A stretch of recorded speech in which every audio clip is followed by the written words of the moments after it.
टाटा आज देश ही नहीं बल्कि दुनिया का बड़ा ब्रांड बन चुका है। टाटा का बिजनेस देश के हर एक सेक्टर तक फैला हुआ है और हर एक बिजनेस में टाटा ने अपना कमाल दिखाया है। और अब देश के एयर डिफेंस को मजबूत करने में टाटा ग्रुप अहम जिम्मेदारी निभाने जा रहा है। दरअसल टाटा एडवांस सिस्टम और स्पेन की एयरबस डिफेंस के ज्वाइंट प्रोजेक्ट को क्लियरेंस मिल गया है। इसी के साथ भारत में अब made in India C295 aircraft की मैन्युफैक्चरिंग का रास्ता भी साफ हो गया है। 2 हफ्ते पहले सुरक्षा मामलों की कैबिनेट समिति ने इन ट्रांसपोर्ट एयरक्राफ्ट की खरीद को मंजूरी दी थी और अब टाटा और एयरबस ने इस डील पर मुहर लगा दी है। टाटा और एयरबस ने 22,000 करोड़ रुपए की एक डील पर हस्ताक्षर किए। इस डील के तहत देश की एयरफोर्स के लिए 56 C295 ट्रांसपोर्ट एयरक्राफ्ट बनाए जाएंगे। ये भारत के इतिहास का अब तक का सबसे बड़ा किसी प्राइवेट कंपनी को मिला मिलिट्री मैन्युफैक्चरिंग ऑर्डर है। एयरबस की ओर से बनाए गए C295 एयरक्राफ्ट भारतीय वायुसेना में अब तक शामिल रहे एब्रो 748 प्लेन्स की जगह लेंगे। एयरबस डिफेंस एंड स्पेस और टाटा एडवांस सिस्टम लिमिटेड की ओर से संयुक्त रूप से इस प्रोजेक्ट पर काम किया जाएगा। इस प्रोजेक्ट पर मेक इन इंडिया के तहत काम होगा।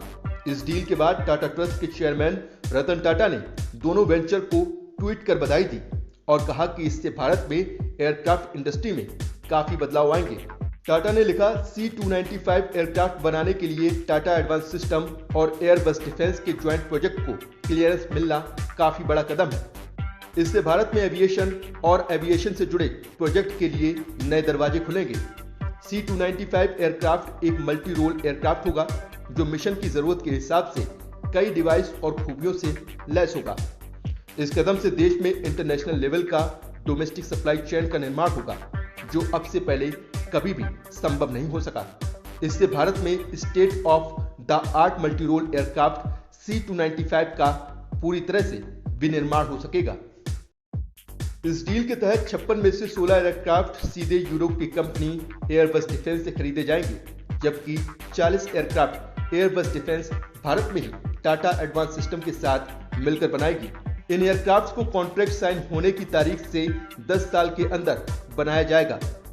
एब्रो 748 एयरक्राफ्ट को रिप्लेस करने के प्लान पर बीते 1 दशक से काम चल रहा था, जिस पर अब जाकर अमल हो सका है।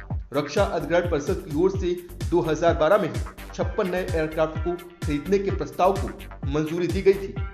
भारत में रक्षा उपकरणों की खरीद के लिए एक्सेप्टेंस ऑफ नेसेसिटी का प्रस्ताव काउंसिलिंग के समक्ष भेजा जाता है। इस प्रस्ताव को मंजूरी मिलने के बाद ही आगे की प्रक्रिया शुरू की जाती है। टाटा ने देश की तरक्की में हमेशा योगदान दिया है और अब इस डील के बाद देश की सुरक्षा में भी टाटा ग्रुप अहम भूमिका निभाएगा।